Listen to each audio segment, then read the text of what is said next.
Hello everybody, I am Heidi and you're watching Heidi Creates. Welcome to my channel, it's great to have you here. Quickly, just wanted to let you know that if you are a part of Facebook, go to Heidi Creates 1965 and join my page there. It'll be a great place for us to share ideas, just even to ask questions.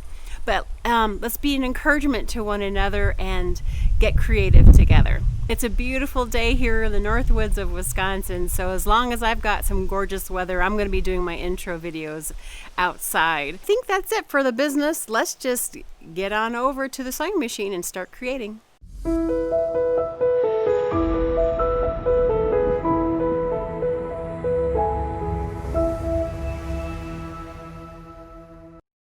Before we get started, I actually want to explain what we're doing here. We are going to be creating this applique by doing what is called bobbin work. And the reason we are doing bobbin work is because we are using thread that is too large to run through the machine or through the needle. So the thread will be wound onto the bobbin and our work will be done upside down. Our drawn image will be on the back side and we will follow that image. And in this case, I did the heart, and I only did the heart in the larger size thread. But because we have it upside down, we're not able to see as well the way it looks on the, which is actually our front side, is on the underside until we flip it over. The next part, when we do the background color, is actually just regular cotton sewing machine thread, and we will run that through the machine normal and we'll work with our piece upright. This particular thread that I used on this one is a DMC cotton pearl, and it is a size 5. This is what we're going to be making today. We're going to actually make embellishments that you can use on your art quilts. And if you don't want to use an art quilt, that's fine too. You can turn this into a brooch, you know, a pin that you can put this on, like on a hat, a scarf, anything that you want to use it on. When I get done making the one that we're going to do today, I'll show you how I'm using it on one of my art quilts. If I wanted to make this into a brooch, I would actually, you know, put felt on the back and then put a pin on it. So what I have here is my canvas fabric, and you've seen me use this before. I will tell you again, this is something that I got from Home Depot in the paint department, and they use these as drop cloths, but it's 100% cotton canvas material, and this works great. For today's project, I'm actually just going to do a flower shape, and you can do a flower, you can do a heart, but you know, just start out and don't make it too big. You don't want to, you know, make this too challenging for yourself the first time out. Simple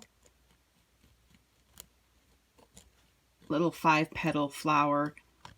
So I'm going to go ahead and draw out the flower on here. I'll show that to you before I start stitching. We are going to be using the bobbin to hold our main thread. One of the things that we're going to have to do is actually hand wind the bobbin with that thread, and I'll show you how I do that. So I have this patina needlepoint thread. It is a 100% rayon. I'm going to give this a go in the bobbin.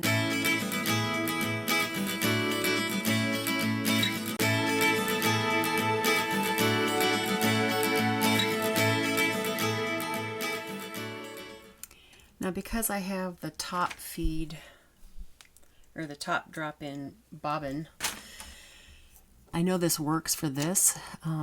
If your bobbin loads in from the front or the side of the machine, you're going to have to change the tension on your case for your bobbin. There's a screw on there where you can loosen that up. I've heard people who have those kind of bobbins recommend that you have a case just for this type of work, so that you have, you know, you're not messing up the tension for just your regular sewing bobbin. There are people that say don't, you know, run with a drop-in bobbin like mine is, not to run your thread through the tensioning plates. I find that if I don't, that I get looping of the bobbin thread that I'm not happy with. And so I do run mine through the tensioning plates, and so what I end up having to do then is tightening the tension of my upper thread. And I usually have to put it somewhere around 8 for the tension, but that's going to differ for each machine. And I'll pick up my bobbin thread, bring it to the top. Now I do need to change my upper thread to a thread that will match the bobbin, because what's going to happen as you're sewing this is that your bobbin thread is not going to get buried into the fabric, because that thread's going to sit looping over your bobbin thread, and it will be seen, and if it doesn't match, it'll be extremely obvious.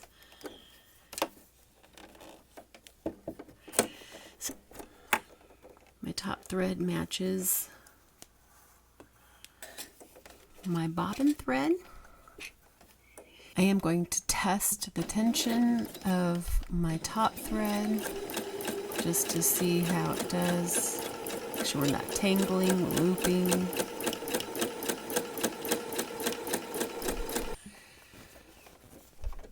And yeah, that's looking pretty good. I think we'll go with that. Now having that upper tension tightened like that helps to pull that bobbin thread, which is going through those tensioners down below. And you can tell it does pull with a little more difficulty. As I start to sew this, what I'm going to do is I'm going to outline my design, and you can see the flower shape that I did there.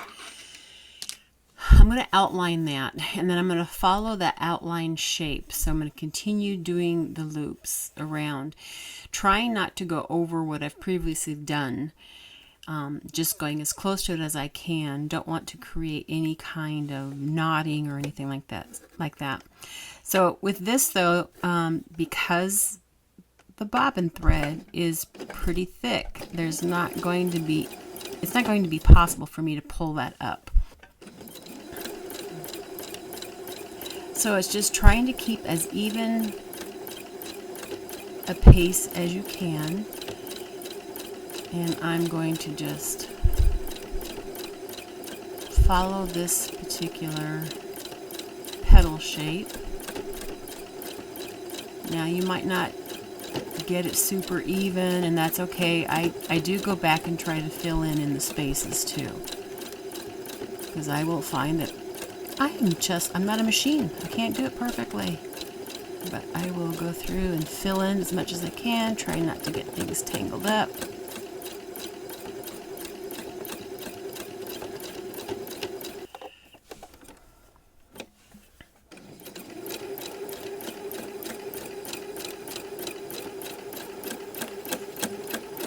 Now if I don't like my outline, I can go outside that outline and do it again.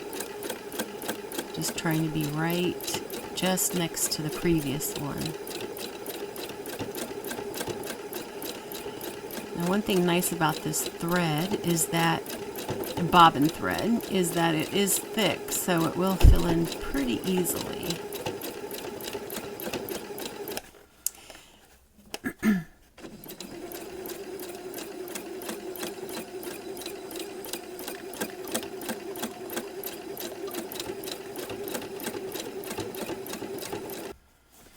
Now you can take a look at it. It's pretty small, it's hard to see it, but if I see gaps, I will try and fill those in as much as I can.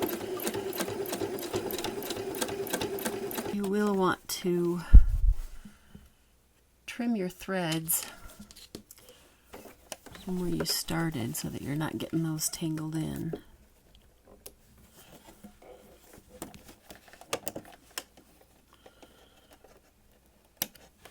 I'm going to go ahead and finish this flower shape, and we'll come back and look at it and go from there.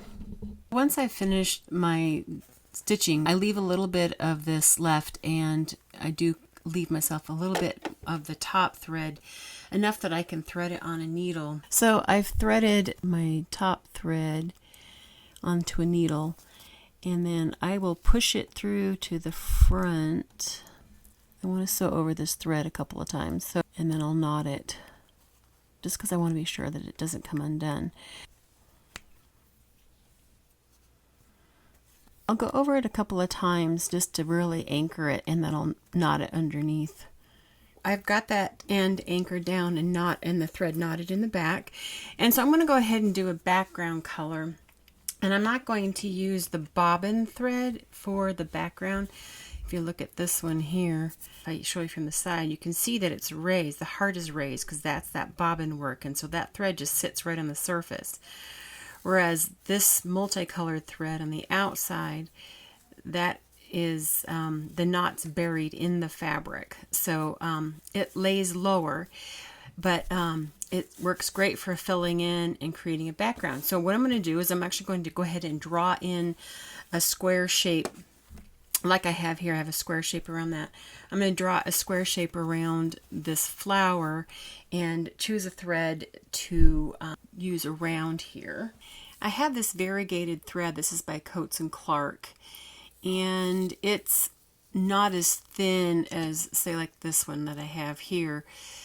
I think this will make a great background for this flower, make the flower stand out, and it'll fill in nicely because it's not quite as fine as say some of my other threads that I use. So I'll go ahead and thread this in and show how I do that one.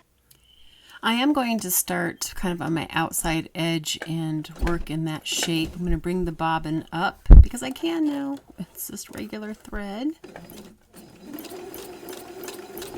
Once I get away from there, I will snip those off. But I'm going to work in the same direction for this. I'll just move down, go back up.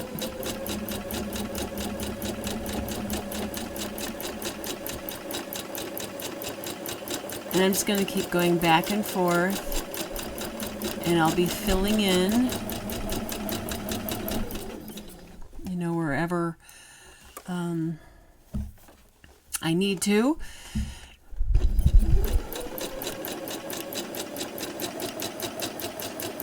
That's perfectly okay to go over where you've gone before because it's just regular thread, so it can get thick, and I prefer it a little thicker, and I like it to be completely filled in.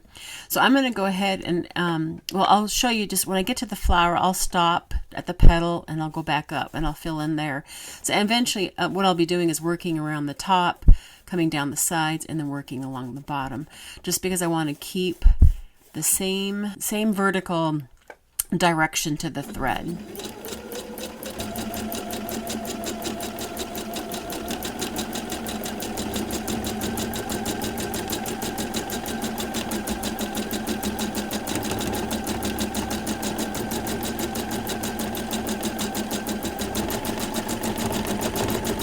So rather than bore you with this repetitive sewing, I will go ahead and finish this up and show you what I'm doing next. I have the background done to the flower. Got my square shape going on around it. And now what I'm going to do is I'm going to sew on a cord border around the edge of this. And what I have here is some of this patina needlepoint thread. And what I'm doing is I'm taking a couple different colors, but I'm making 3 strands. And once I get it started under the needle, I'm going to be twisting this to make a single cord. And I'm going to zigzag it on. Right now I'm starting at a 1.5 for my stitch length and a 2.2 for my stitch width, and that's a zigzag stitch. I do have my regular presser foot back on. My feed dogs are back up. I've taken it out of the free motion quilting settings. I'm going to widen this just a hair to 2.4, and that works good. So give it a little step back. So basically I'm just going to be twisting this as I sew.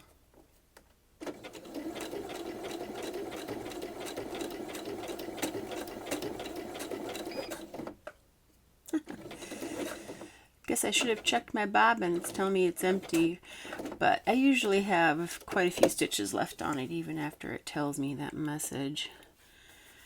So I like to put my needle, when I have my needle down and I'm getting ready to turn, I put my needle to the inside of the work so it holds my cord at a really nice 90-degree angle.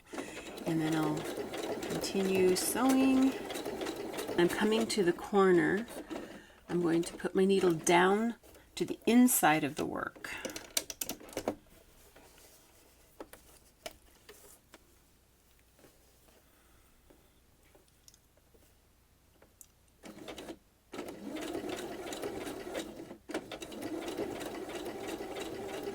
Before I take this to where I began, I'm going to snip all of this, and then when I reach where I began, I actually will overlap it just a little bit. And whoops, I don't think I have, actually my work spun out on me. There we go.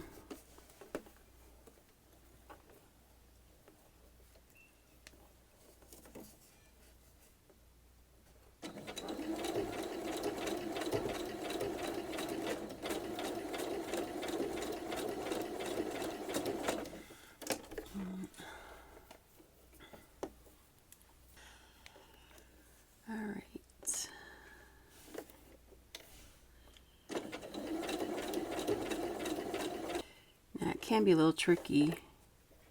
Sometimes I can't get the cord to stay on top of itself when it's coming to the place where I began. It likes to lay off to the side. So I'll do the best I can here. And do a back stitch here.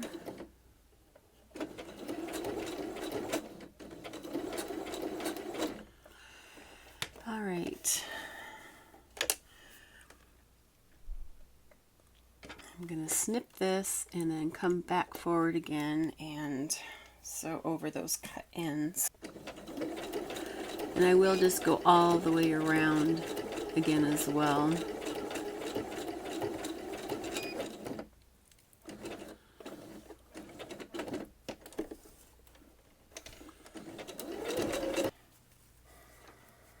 So there's a piece with the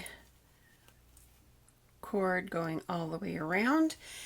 And what I like to do, you could cut this as close as you want, you know, as close as you can without cutting any stitches, because you certainly don't want your zigzag stitches to get cut. But I tend to like, again, I like the frayed edges. So I will usually cut maybe down to, anywhere from 1/8 to 1/4 of an inch away from my edge. And then, so there I've cut it. Now at this point, before you go any further, if you're wanting to use this as, say, a brooch or something like that, this would be the time then to take a piece of felt, you know, lay it on the back and do another zigzag stitch over your cord. And then what I would do is I would take and trim my felt back as close as I can to the stitching, and then that way you don't see it from the front. And then trim your front however it is that you would like to see it done, as far as whether you want fringe or not. So then, you know, you can just, if you're wanting the fringe, you know, once you've trimmed it down to the length that you want, then just start pulling out the threads. So there it is with the fringe. So you don't have to be done. You can actually add some embellishments. And one of the things that I'm going to do is I am going to add some French knots to the center of my flower. I will go ahead and do that next and then show you my next process. I finished with the French knots in the center of the flower, and I actually did quite a few French knots, and I also did about 5 wraps to each knot just because I really wanted them to stand out. We could even embellish this further. A couple of things that I was kind of looking at were I do have these little brass stamps, one of these little vintage glass beads that could be really pretty on there too. You could also do a little bit more embroidery off on the border areas around the flower. So I'm going to play with this a little bit, see what I come up with, and come back again. This is what I ended up coming up with. I went ahead and used the stamp. I sewed the button just off to the side of it a little bit. I did want them to overlap, and I think that'll be good enough. I don't want to get too busy on there. I'll show you how I use this as an added element to another project.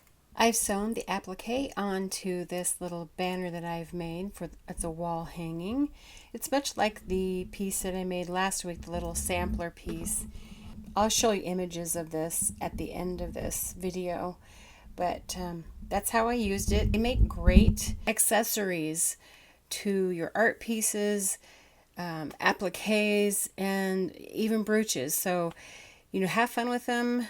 Be creative. Start out with some simple shapes. Start with a flower, heart shape, or even just a circle. Let your creativity flow. Well, that's it for today. I hope to see you again next week. We're going to be doing a really fun project that a lot of you have been asking for. Stay tuned for announcements about that. Anyway, everyone, please stay happy, stay healthy, and until next week, have a great one. Bye for now.